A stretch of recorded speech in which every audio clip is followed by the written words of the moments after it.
Cześć, ja jestem Jarek z Szalonych Walizek i witam Was dzisiaj w tak pięknych okolicznościach przyrody. Za moimi plecami Zatoka Kotorska, co może oznaczać, że w tym odcinku pokażemy Wam piękne miejsca znajdujące się właśnie w tej okolicy. Lecimy!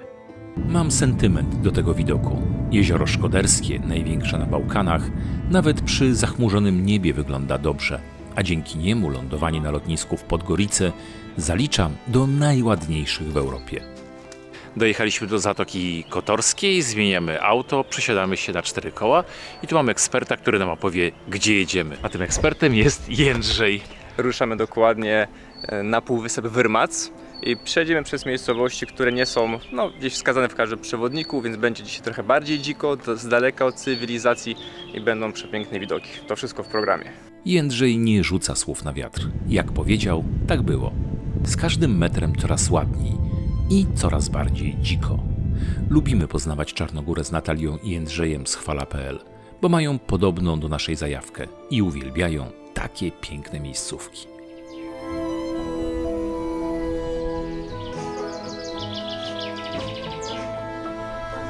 Kto to widział, żeby tak ziewać? No nie, niemożliwe. Ty, na żartę spać jej się chce. Widzę, że jest przyjaźnie nastawiona, no.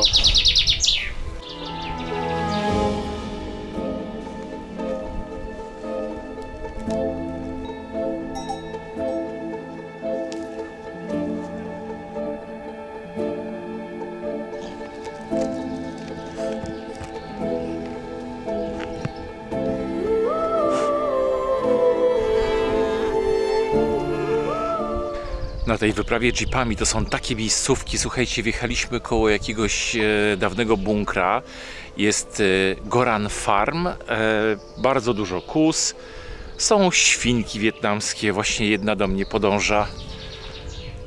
My kiedyś, nie wiem czy pamiętacie, podczas pierwszej podróży byliśmy w takiej wytwórni serów. Tam była świnka Fifi, może Wam gdzieś tutaj podrzucę link do tamtego filmu, on był genialny. W ogóle te świnki wietnamskie są genialne i to miejsce jest genialne. Jakie tu są widoki?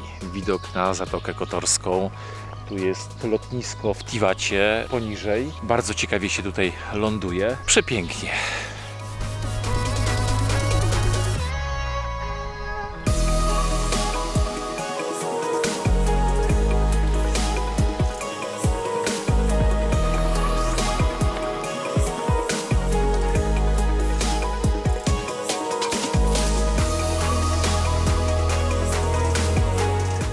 Przed nami rozpościera się najpiękniejszy widok, czyli Kotor, Zatoka Kotorska i to jest jeden z ładniejszych punktów widokowych, jeżeli nie najładniejszy. I mamy dwie opcje, żeby tutaj się dostać, czyli albo autem 4x4, bo nie można tutaj wjechać normalnym samochodem, albo trzeba po prostu tutaj wejść i jest fantastyczny pomysł na trekking, czyli chodzimy aż z poziomu morza, z samego dołu, taką starą drogą, takim zygzakiem, żeby wejść tutaj na górę.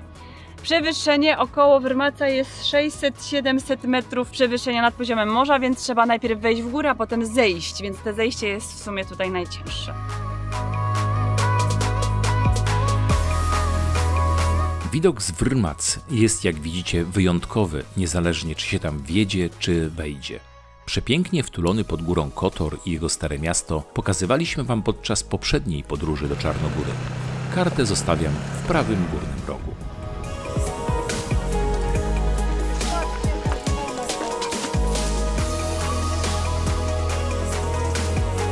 To zioło, które warto przywieźć z Czarnogóry.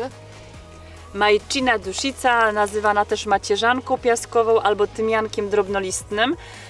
I ja jestem zaskoczona, bo wczoraj nasza gospodyni nam podawała zupę, do której dodała to jako suszone przyprawy, a ja uwielbiam herbatę. Ale też suszonej. Suszoną. Całe gałązki takie można suszyć. My z Iwaną zbieramy w ogóle w takich, wiecie, górach, w pięknym terenie. I normalnie w tej przyprawie były zarówno kwiatki fioletowe, jak i listki. No i czuć troszkę tu tymianek. Czuć mocno. Ale w ogóle ta herbata zimą, słuchajcie, to ma w ogóle bardzo dużo właściwości takich prozdrowotnych, przeciwwirusowych. Naprawdę to jest z miodem, z cytryną. To jest nasz sekretny taki, wiecie, przepis na odporność właśnie w Czarnogórze. Zobaczcie tutaj, wsadzę palec w kadr od góry, nie wiem czy trafię. O, w tym miejscu mauzoleum Niegosza, w którym byliśmy podczas pierwszego pobytu w Czarnogórze. Bardzo ładne miejsce i też piękny widok stamtąd jest na Zatokę Kotorską. Dotarliśmy w najpiękniejsze miejsce półwyspu Wrmac, czyli wzgórze Świętego Eliasza. Tam mamy Kotor, taki nawet w trójkąciku Stare Miasto i od Kotoru, tu wzdłuż całego wybrzeża ta zabudowa to jest Dobrota. Ta miejscowość, której nazwa oznacza dobre miejsce do życia. No i dalej mamy Orachowac, tu jedziemy dalej i tam za górą jest Perast. Oczywiście trekkingi są możliwe z jednej, z drugiej, z trzeciej strony Zatoki Kotorskiej, więc z różnych perspektyw można podziwiać zatokę. To jest jeden z piękniejszych punktów, taki nawet w miarę dostępny, bo można też tutaj przyjść na trekking na pieszo, bo w zeszłym roku jak byliśmy na górze, słuchajcie, no to już jest taki większy hardcore, bo około 1500 metrów jest przewyższenie. Grubo. Więc grubo, a w zeszłym roku trójkę Polaków helikopterem musieli ewakuować, bo zgubili trasę.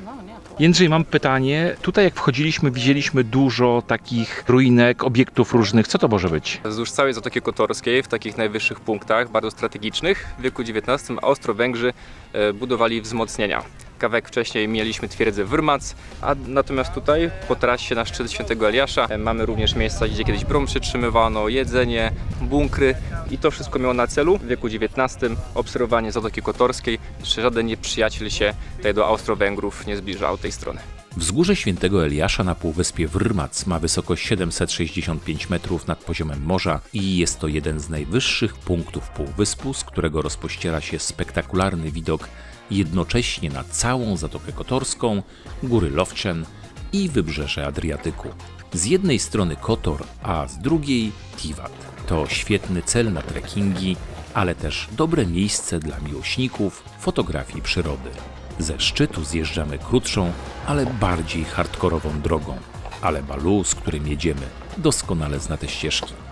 Zabiera nas do jakiegoś nowego, tajemniczego miejsca. Wiemy tylko, że będzie co oglądać. Ale to za chwilę, bo po drodze zatrzymujemy się w Prcnaj.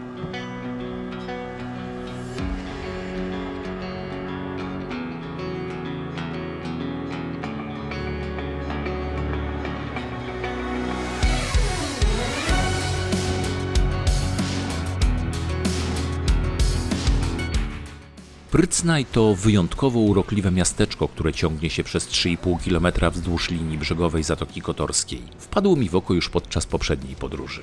Wyróżnia się wspaniałą architekturą z czasów weneckich, kamiennymi willami i wąskimi uliczkami biegnącymi wzdłuż brzegu. Główną atrakcją jest monumentalny kościół Najświętszej Marii Panny, jeden z największych barokowych kościołów na Bałkanach.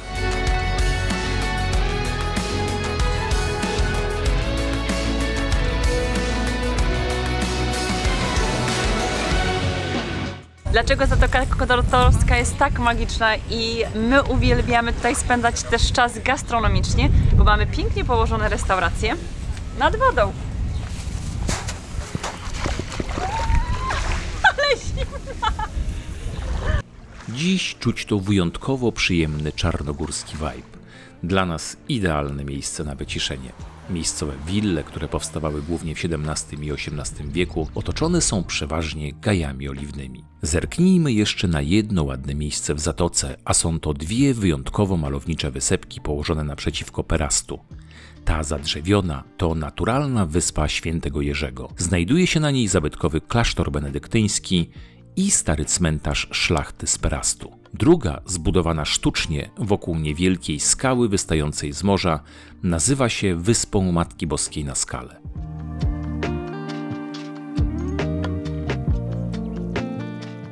A na kolację w Zatoce Kotorskiej przyjechaliśmy do restauracji Casa del Mare Amfora, która należy do sieci hoteli, w której brali ślub Natalia z Jędrzejem z Chwala.pl i oni znają tę kuchnię i powiedzieli, że tutaj będzie dobrze i ja im ufam.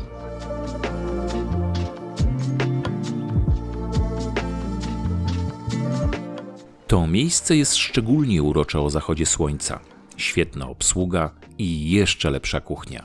Na przystawki czarnogórskie wędliny i sery, w tym kajmak. Do tego m.in. wyjątkowy ajwar.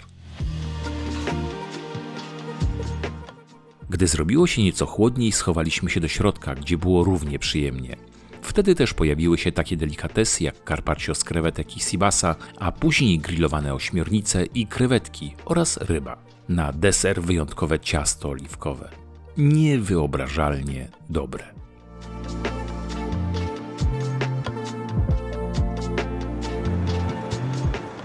Zobaczcie, gdzie przyjechaliśmy. O, już się odwracamy. Glamping z widokiem na Zatokę Kotorską.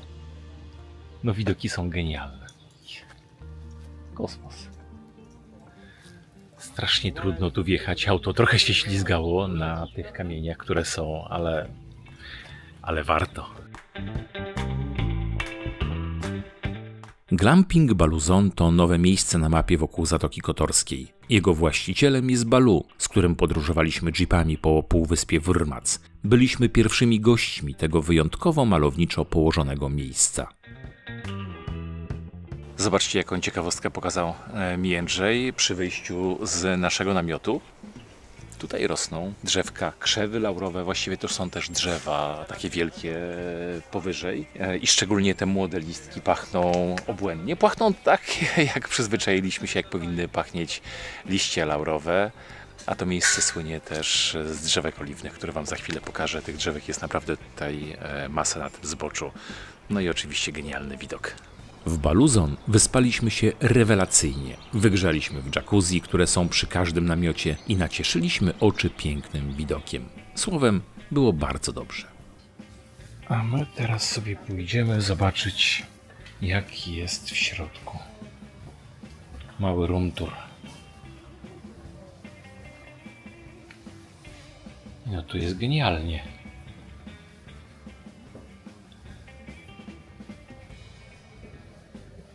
Przepiękny jest ten stół. Jest klima. Jest bardzo fajna kuchnia i widzę, że dobrze wyposażona. Najważniejsze jest kawiarenka. Na górze jest miejsce do spania.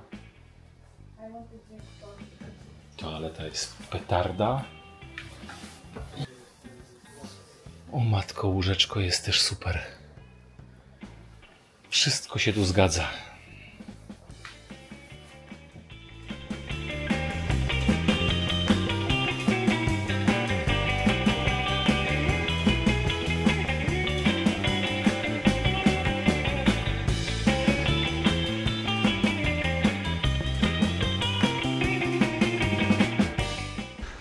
Trochę dyszę, wybaczcie, ale wybraliśmy się z Jędrzejem o poranku na mały spacerek, żeby pokazać Wam odrobinę kolejnego czarnogórskiego piękna.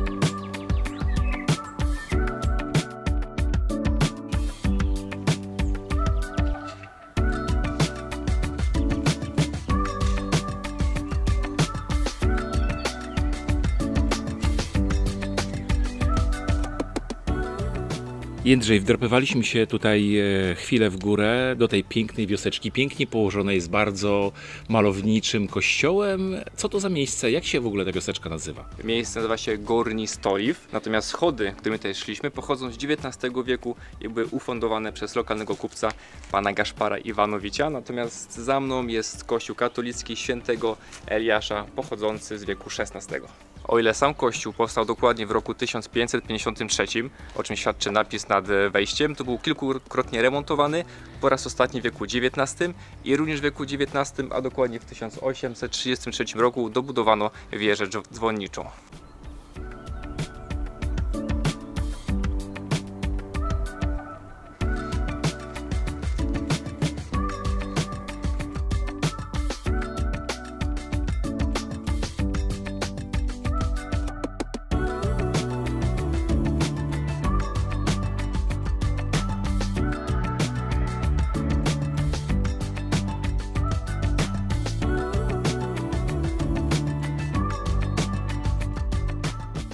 Gdy mamy chwilę, żeby podziwiać malowniczą wieś Gorni Stoliw, górującą nad Zatoką Kotorską, jest chyba dobry czas, żeby zaprosić Was do zostawienia łapki w górę pod tym filmem i suba, jeśli jeszcze nie obserwujecie naszego kanału. Wielkie dzięki!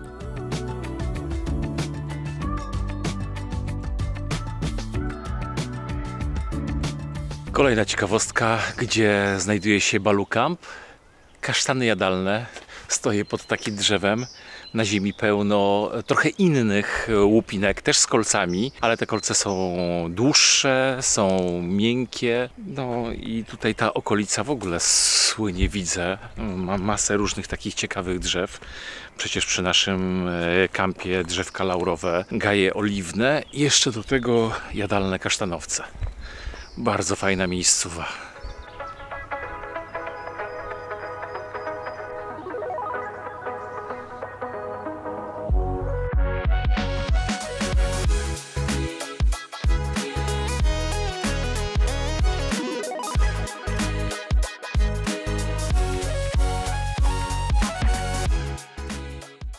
Lecimy jeszcze zobaczyć z daleka piękne miasto Perast, skąd niegdyś obserwowano ruch statków w stronę Kotoru.